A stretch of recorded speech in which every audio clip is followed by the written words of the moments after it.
Sony Pictures Imageworks was tasked with creating the desert setting for Jumanji 2, The Next Level. This digital environment was needed for cleanup of the practical photography shot on location by the second unit, as well as for shots in which the actors were filmed in front of a blue screen.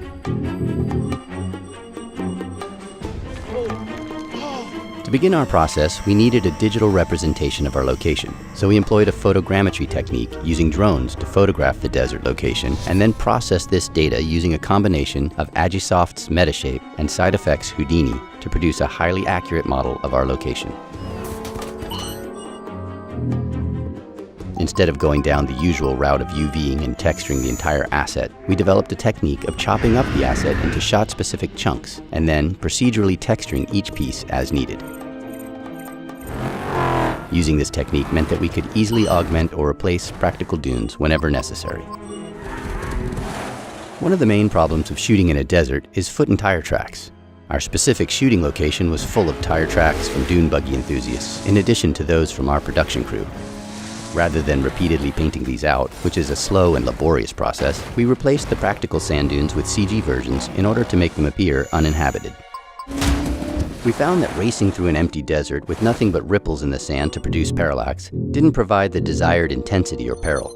In order to enhance the sense of speed and give the shots more emotional tension, we added little patches of pebbles, twigs, and small desert shrubs with our proprietary software called Sprout.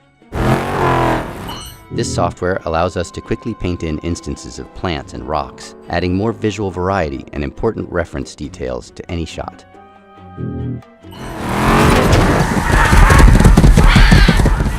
Driving past these CG additions added the sense of speed and danger we were looking for. The sequence finale involves a huge gorge that our heroes need to cross in order to escape the menacing horde of ostriches bearing down on them. This chasm is a fully digital environment that was designed using a modular approach by taking fairly simple low-poly meshes and duplicating them along the length of a huge expanse to create the vast and treacherous gorge. We then painted in millions of pebbles, rocks, twigs, roots, and shrubs using Sprout. By modifying the simple base geometry with a series of progressively detailed noise patterns, we were able to emulate the weathering and aging process that happens in nature over millions of years.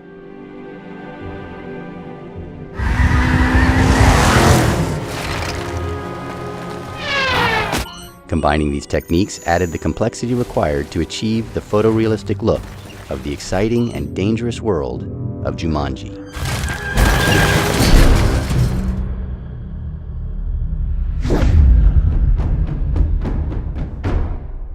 Hey, it's Lisa here with some behind-the-scenes trivia. Now, the first recorded use of special effects as we know them was done in 1857 by Oskar Rieslander. He took 30 different photo negatives and combined them into a single image. This was the first example of the montage print. Now, if you haven't already done it, remember to click here below to subscribe or on the side for more great content.